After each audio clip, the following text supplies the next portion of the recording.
try to enter them into the conversation. If you're having any technical difficulties, you can also send to us and let us know. You can also refresh your screen if you have a little bit of a delay. But why don't I have Heather and Shamika, if you want to just introduce yourself, where you're located, and your focus area, Shamika, and kind of what you do, Heather, for us. So Shamika, do you want to go first? Sure. My name is Shamika Nolan. I attend University of Southern California, of course, Master of Social Work, COPA concentration, and currently I'm working in the cost marketing project of the SysG group. Great. Thanks, Shamika. And Heather?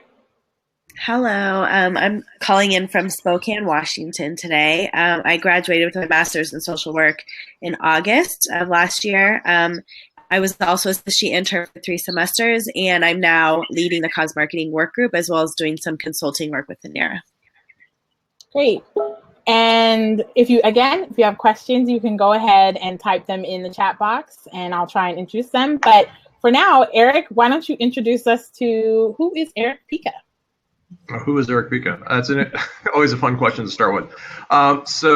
Good afternoon, NARA. Thank you for inviting me to be a part of this. So my name is Erich Pica. I'm president of Friends of the Earth United States.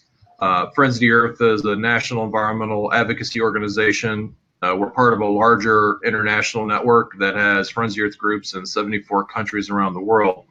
And my career at Friends of the Earth started from a paid fellow back in 1997 and kind of has progressed through Friends of the Earth over the last almost 20 years to be where I assumed there was the board of directors hired me to run the organization in 2009.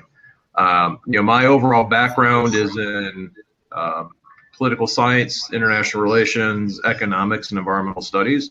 But I find that being less important than more of a student of the hard knocks of working in nonprofits for the last 20 years. And so I've sometimes I can I pretend to be a lawyer because I've had to deal with the legal implications of running a nonprofit.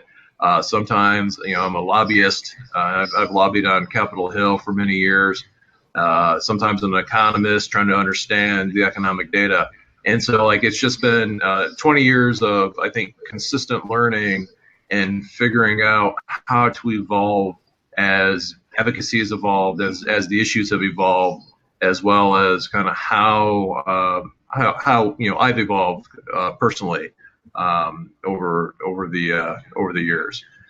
So anyway. It's so interesting to hear that you started as a fellow and kind of you're the picture of the career trajectory. You start out on the entry level point and you end up the president of the U.S. division. So tell us, what was that fellowship like? What was your first very kind of introduction to the work of Friends of the Earth? So the fellowship in my first job was known as the position was known as Spot One. And that was in reference to a little dog that would do all the little jobs that a team of 4 needed to be done. So at one point I was a grassroots organizer. At another point I was creating a database. I was coding on a website. I was doing research. I was, lobbying. I was making mundane phone calls.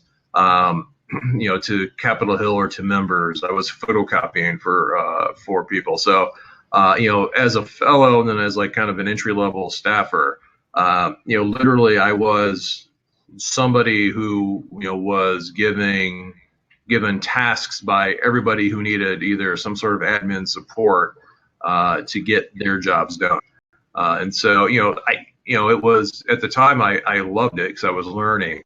But I also, what that experience gave me was a deeper, I think a broader understanding of what makes a team work and what does an organization need to work. And so, it was a very good experience because, when I talk to my staff and they're like, oh, the website broke down or this thing's oh yeah, I did some coding back in the day. What's going on? Or if a database breaks down, it's oh yeah, I created a a relational database with 70,000 contact informations. So like I've got an experience that allows me to at least pull on some of the background knowledge necessary to help my team now make decisions, or at least helps me understand kind of what their problems are or what they're trying to solve. I think that's so important. I think so often people think the ED role is all about management and leadership in the sense of the big idea, but you have to have that knowledge of what the nitty-gritty, detailed ways that work gets done. Otherwise, it's hard to lead, or it's hard to guide, or it's hard to advise. Have you found that to be true?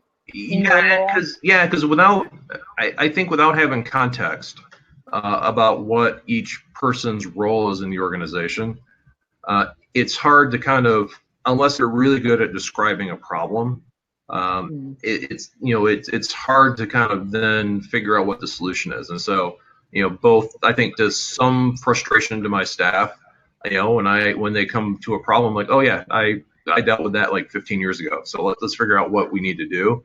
And so, having that background, and I've also had the same background, both, because the environmental movement is kind of multidisciplinary. And so I've also worked on agricultural issues, energy issues, climate, dams and water resources, fisheries. And so, I've had within that internship program and like as a junior staffer moving up, I've also worked on many environmental issues at the same time. And so where I think the environmental community is rewarded for specialty and specialization, I've actually made a career of being a generalist that's able to see kind of bigger picture issues because I'm not wedded into one discipline within the environmental community or environmental conservation advocacy. And so I think that both kind of being a jack of all trades and like kind of doing the admin work, but also from a policy advocacy perspective, having a well-rounded generalist knowledge has allowed me to have those deeper and richer conversations, and to be able to see things that may not be seen by one of our specialists just because they're stuck in their own discipline. Mm-hmm. So yeah, I almost think that I'm somewhat unique, at least at Friends of the Earth and maybe in the broader environmental community, and kind of having the experience of working on so many things over the course of 20 years. Right. But it probably helps you to be more effective because as a head of an organization where you are looking at all these different things, if you're only knowing, I just know this one aspect of the issues that we do, and I know it well, but all these other things I have to learn how to talk about it, how to think about it, who are the big players and the key workers.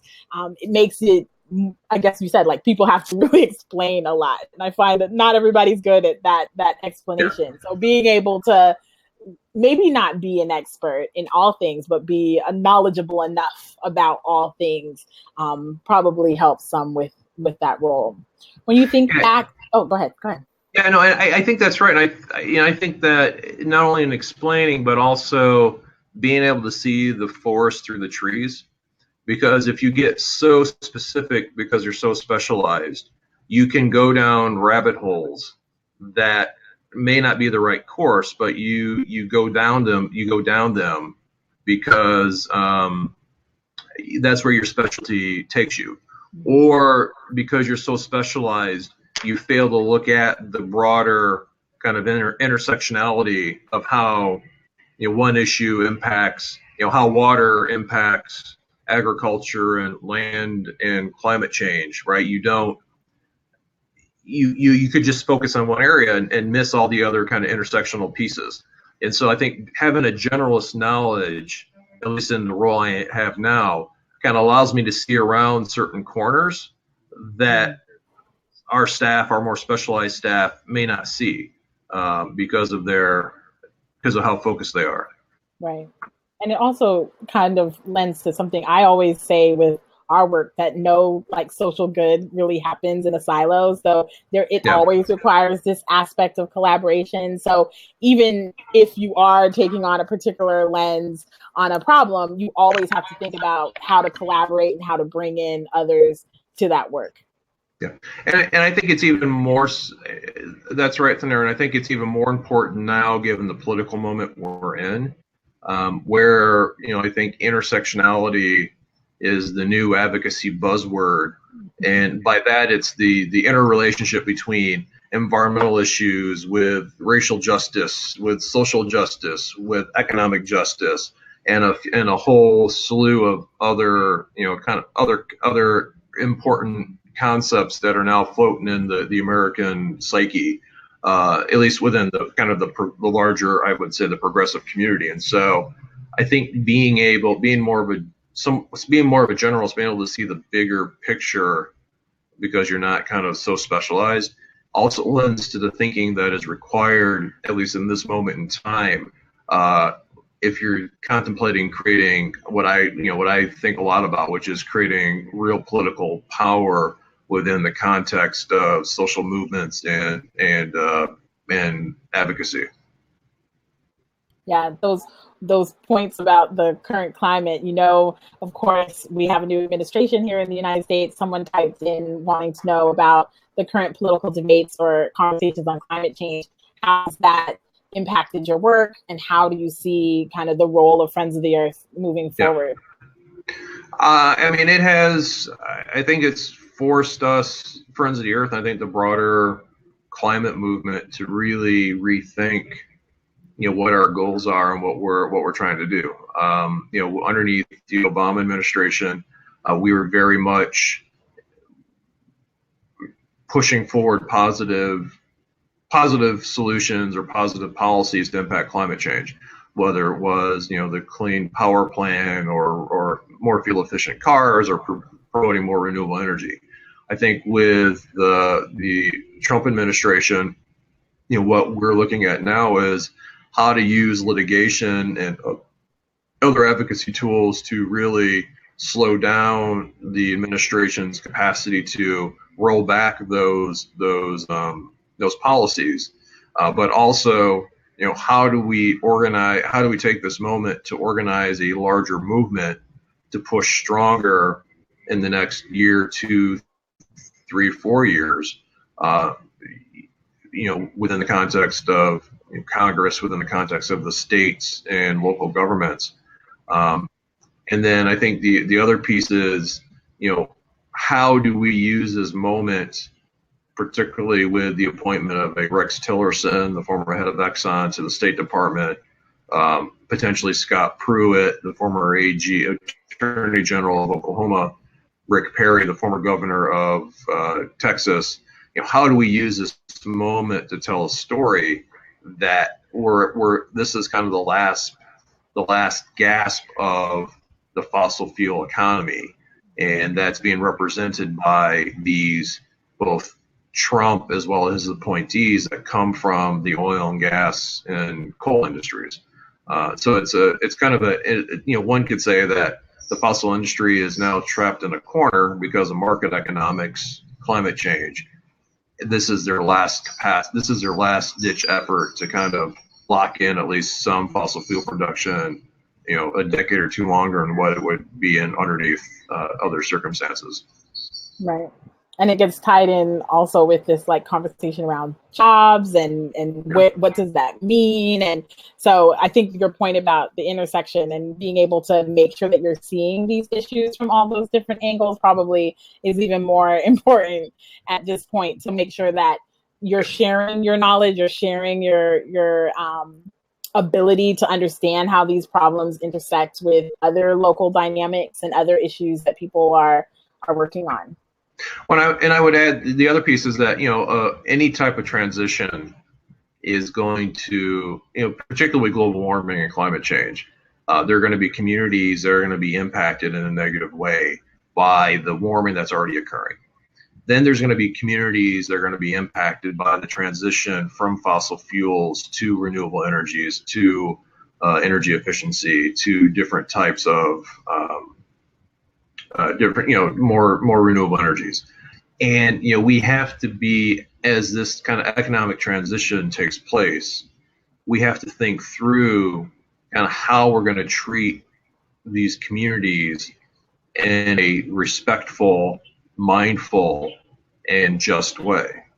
And so you have to, if I were just an environmental advocate that was really worried just about removing carbon dioxide from the fuel system or from the air, I may have a different solution to our problem than I would now, where I worry about how do those communities transition? How do we do it in a just way? And so being able to, I think, as a leader, kind of think a little bit broader and not be tied to conventional orthodoxy that is oftentimes, I think, created through kind of supra specialization, I think is helpful in being able to communicate and see different types of solutions that we need. Many of our students are like Shamika, they're MSW students with a concentration in community organizing, planning, and administration. And my background's in community organizing. A lot of the work that you're doing comes from this organizing background. So what are some of the things that you do when you're trying to organize and that you're seeing being effective as people are trying to organize around the causes that Friends of the Earth supports? That is such an interesting question, Tanara, because I actually think that the concepts of organizing at this moment are being defined. And so what I mean by that is, many people were trained in organizing, classic organizing underneath the Lynskey model of organizing out of Chicago. And that was very much a community-based, needs-based organizing, where you start with addressing a need that somebody has, develop relationship, and then politicize, that person, that community along the way. And so it's a very methodical approach to organizing and creating empowerment. If you look at what happened with the Bernie Sanders campaign, and if you look at what's happening now with the Women's March, Indivisible, these, just the spontaneous organizing that is going on across the country right now, largely in opposition to the Trump administration's policies, we're at a point where social media, communications technology, coupled with kind of a reawakening of a body politic that we haven't seen in a while, where organizing and community organizing is just rapidly changing. And so, from an NGO perspective, I'm like, one of the exciting things I see is in this administration that we see is that I feel people are finally taking action and they're taking charge, and it's happening organically, and it's happening faster than any nonprofit institution can actually keep up with. So we're not leading it. We're certainly not capturing it right now. And so there's a humbling experience where finally the revolution may be taking place, and it's a leaderless revolution. And so, like, what we have to do is, I think, as Friends of the Earth and nonprofits that are involved in elevating communities and voices, is figure out how we provide infrastructure for this movement, for this organizing, for this community action. And, it's kind of infrastructure based on providing good facts and good data, providing resources to keep it going, and providing kind of lifting up the more successful campaigns and efforts they're really taking hold. But we're in a very fascinating time when it comes to community organizing and what's possible, and what are the theories of organizing right now. I think everything is really everything's been thrown out the door, I think, which is kind of fun. I think the point that you made about it being humbling is so important, because I think so often there's kind of the power players in a particular space, that there's the people who kind of lead the way people talk about a social issue or talk or look at with a particular lens on social change.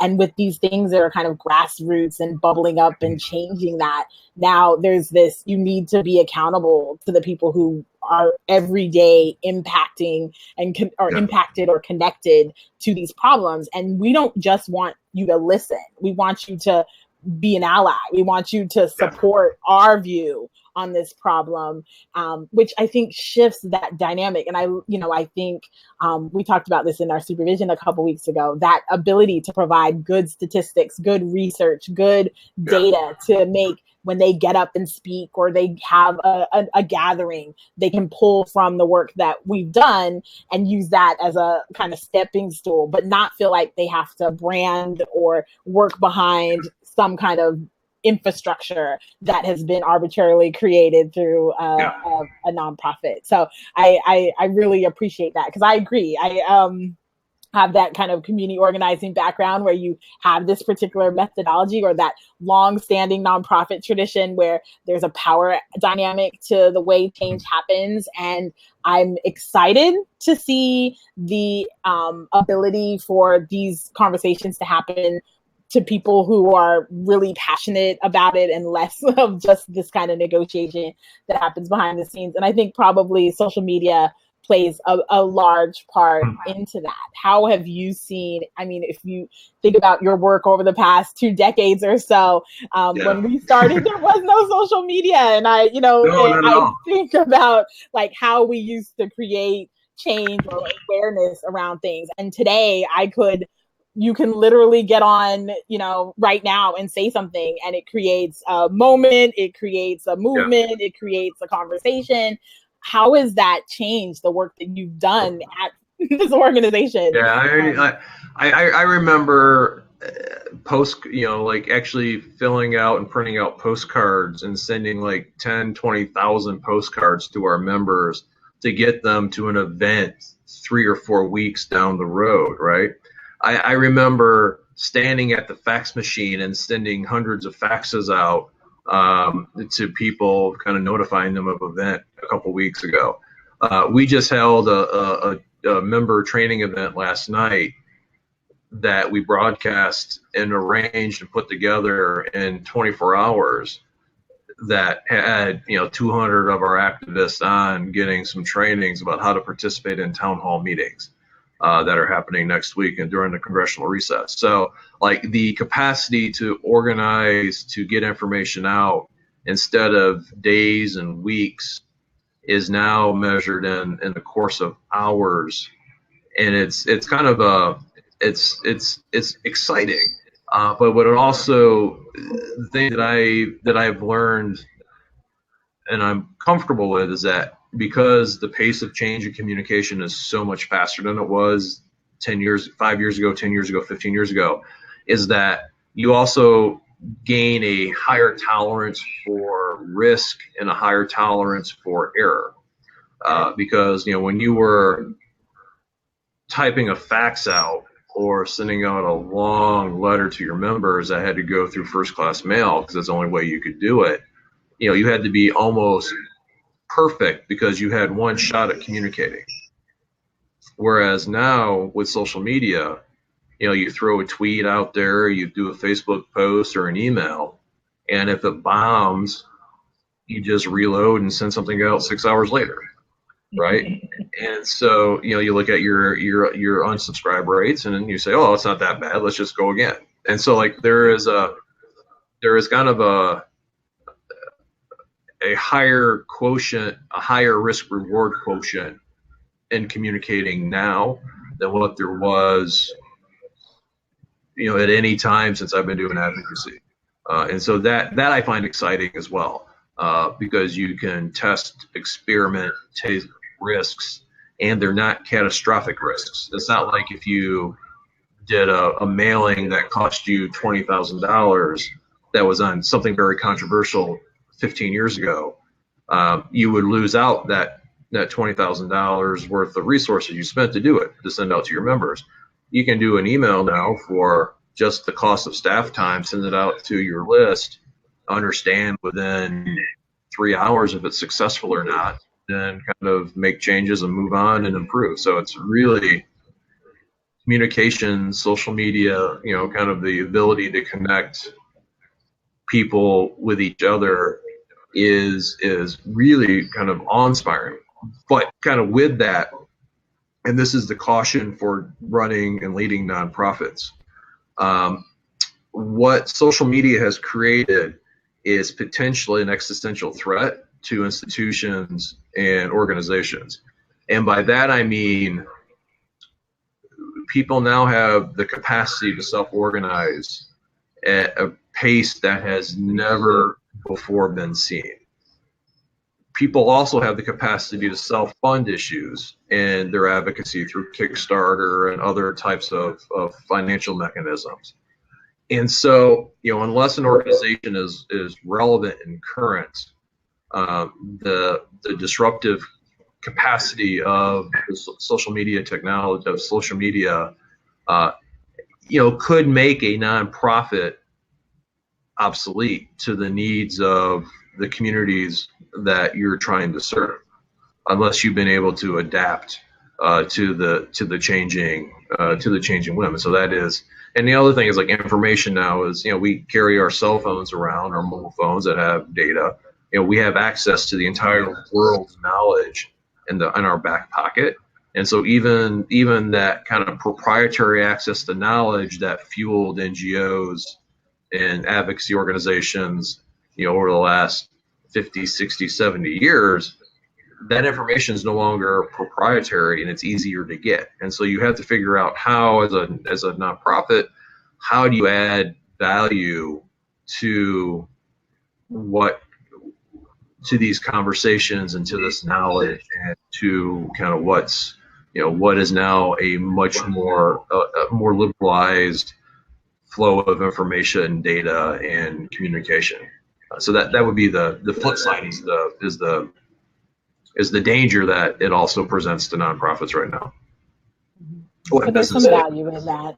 We just had a meeting, and I think there's probably several organizations who have been kind of living on that lofty pier of being the only people who know a particular thing, and it'd be great to kind of add some more viewpoints to that work. So I think it can definitely be a balance of opening doors for new opportunity, but also maybe closing some doors that should have been closed a while ago. So we'll see kind of where that leads.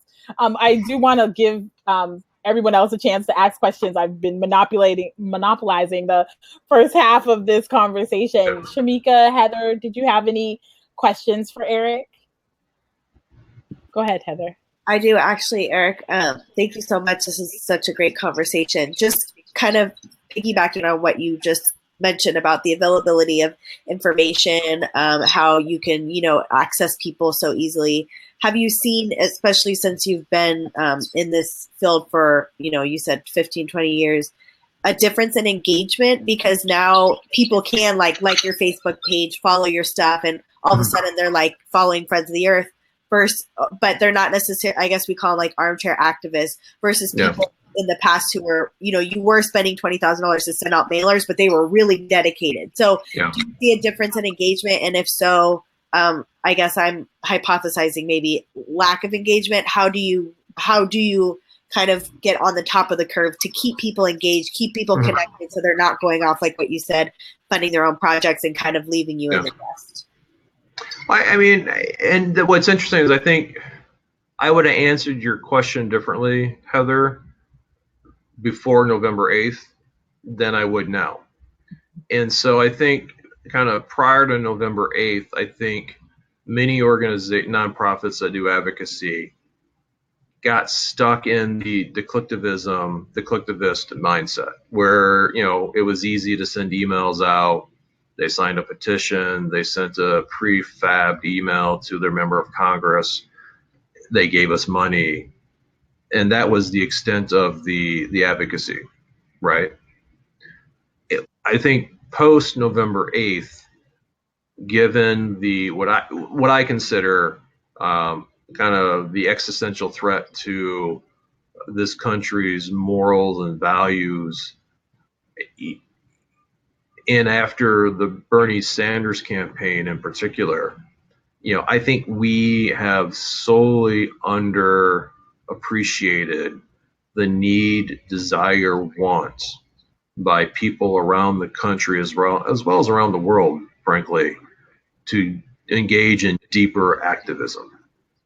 And that is coming out, talking to your neighbor, showing up at town hall meetings, getting politically engaged, making phone calls on behalf of candidates or on behalf of your issues.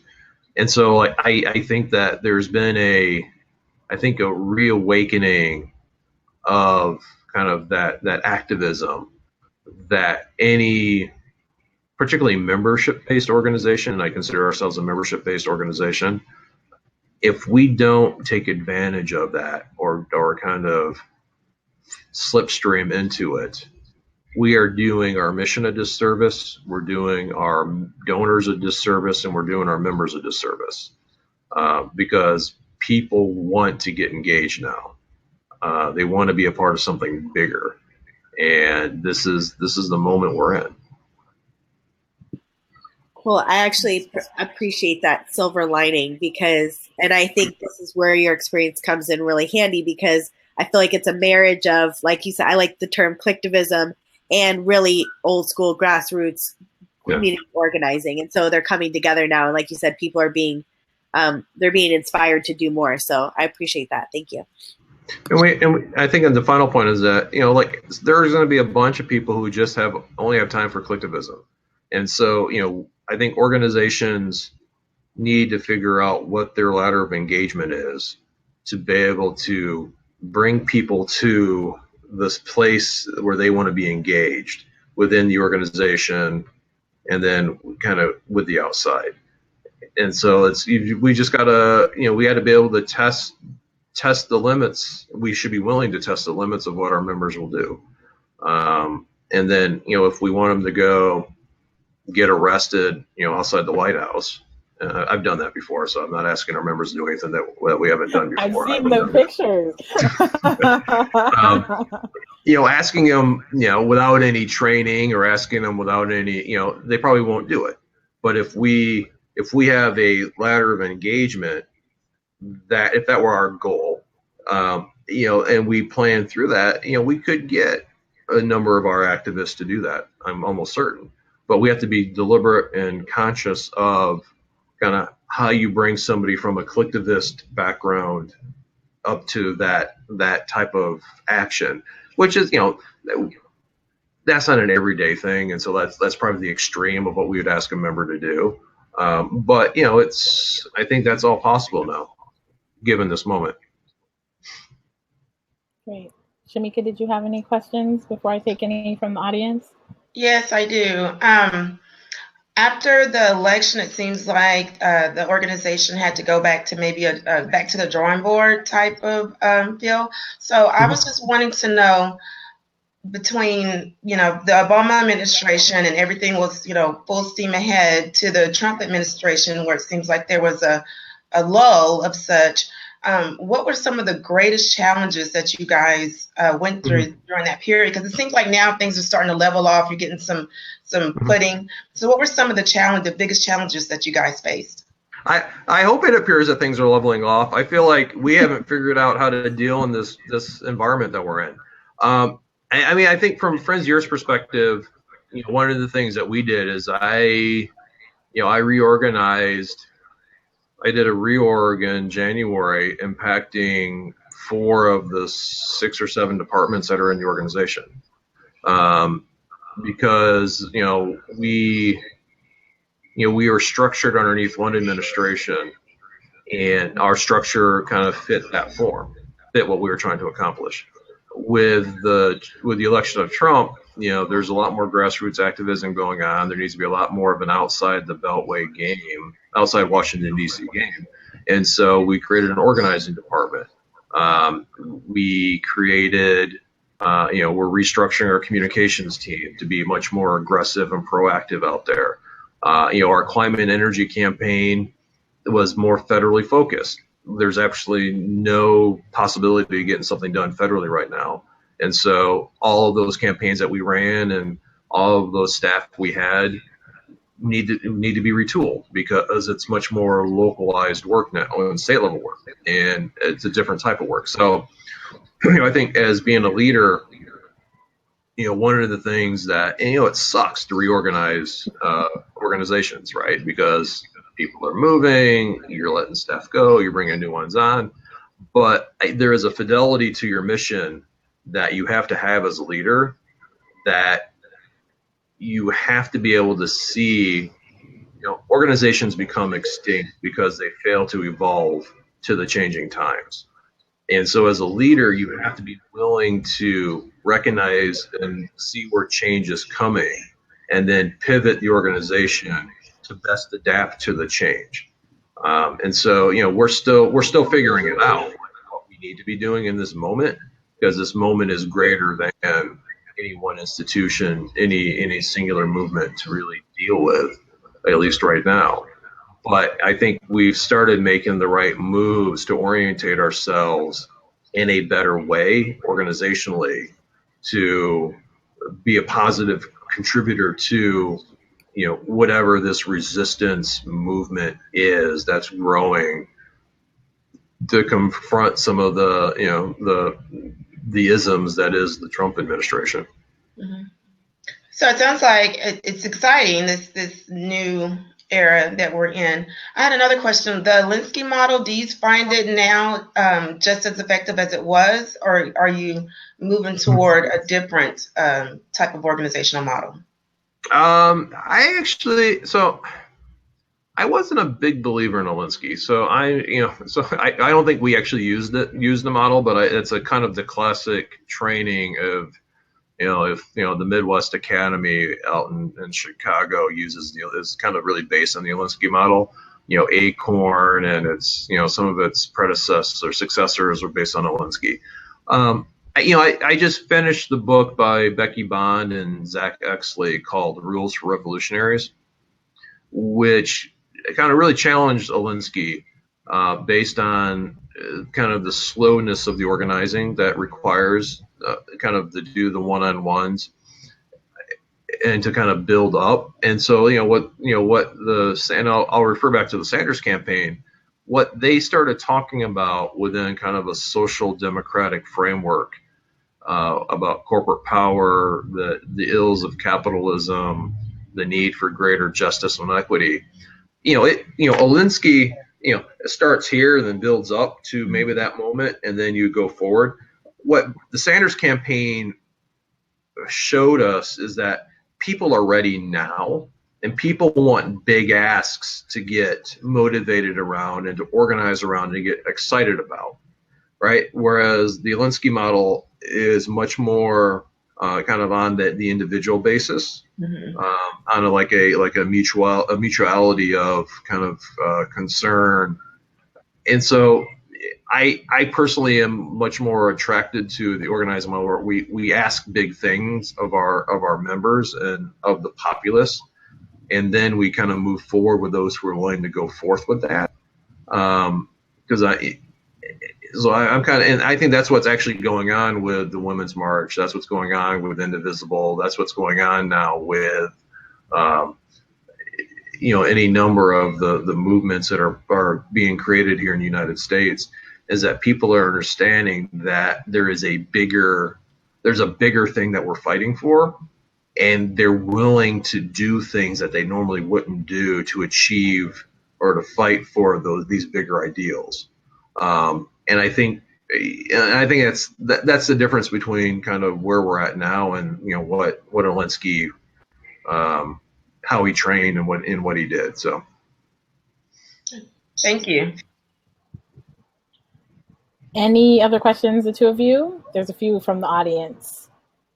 So someone wanted to know, Eric, any conversations with the current administration, and is there any plan to try and work through in that way? My conversations have been through a megaphone shouting at the administration. No, so I mean, at this point, there's I think the administration has made it abundantly clear where it wants to be on environmental issues, including, most predominantly climate change. And so, I think at least at this point, there is very little usefulness for dialogue. If we're successful in our organizing and holding members of Congress accountable and blocking the administration from undermining the Clean Air Act, the Clean Water Act, the Endangered Species Act, if we can do that, maybe they'll want to talk. But I believe when you have political bullies, the first thing you have to do is you got to hit them in the face as hard as you can, and then kind of if they want more, you give them more. But you have those political dynamics have to sort themselves out first before you enter into dialogue. And I think the other thing from Fronzier's perspective is that we in no way want to normalize Donald Trump. And so the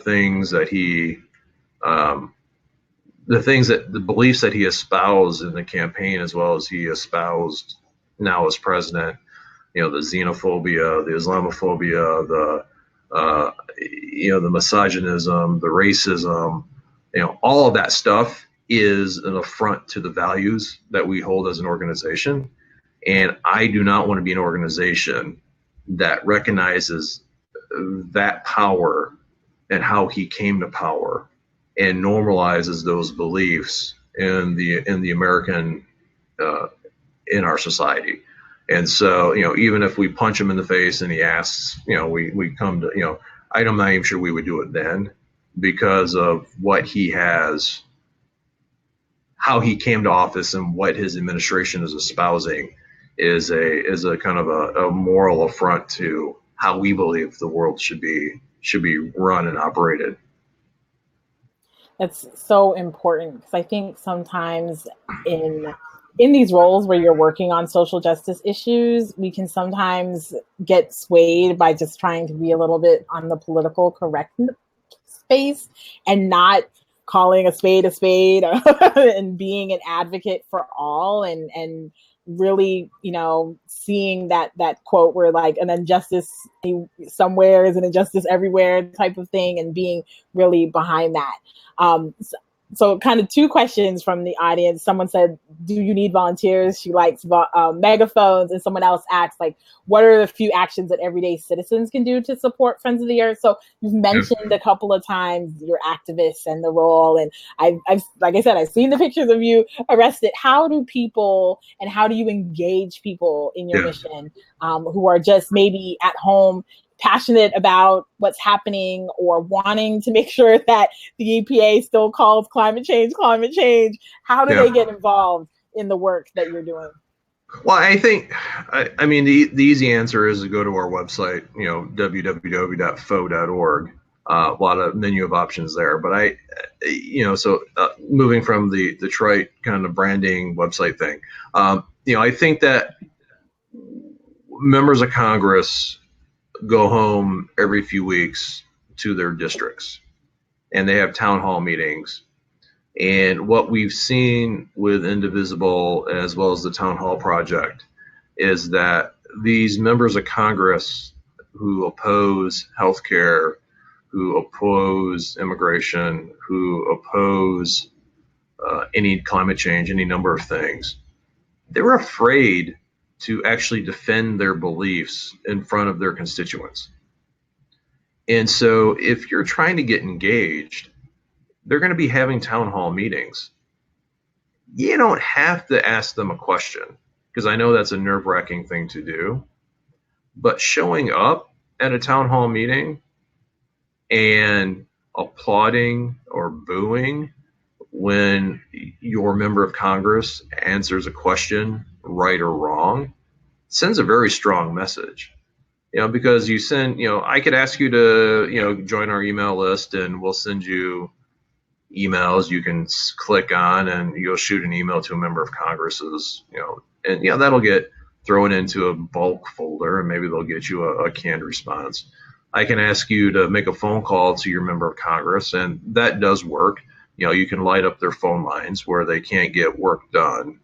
That is another action that has some, but ultimately members of Congress are accountable to their constituents. I still believe that. And showing up at a town hall meeting just to be a witness, to bear witness to the conversation, is a powerful thing. And these members of Congress can't defend what they believe in front of their own people, and it's kind of funny and depressing to watch them run for the hills because they're being challenged. It also probably, I know working in DC for a while, you get that DC bubble a little bit sometimes. And so going back and having these people saying like, nope, we actually saw you voted. We know your record, and we vote again in a year and a half. Yeah. We see you, we heard you, we bear witness to your disregard for our needs. Probably has a lot of power also, or at least reminds them when they do return to that DC bubble that I'm gonna have to go back. People are not happy. I think people get really engaged around the kind of national dialogue, but forget that a lot of your work happens local, or happens in your state, or happens in your community, and you can do a lot in that space. Yeah. No, agreed. Someone asked, how do you keep from getting discouraged and frustrated when the progress that you've made, particularly over the last several years, you said it was kind of like a forward momentum, and now it's a complete shift in how you're doing. It's a reorganization. I agree with you. That's kind of the worst role that a manager or leader has to do, is kind of reorganize. But now it's basically starting over. How do you stick with this when you feel kind of like, oh, we're not getting anywhere?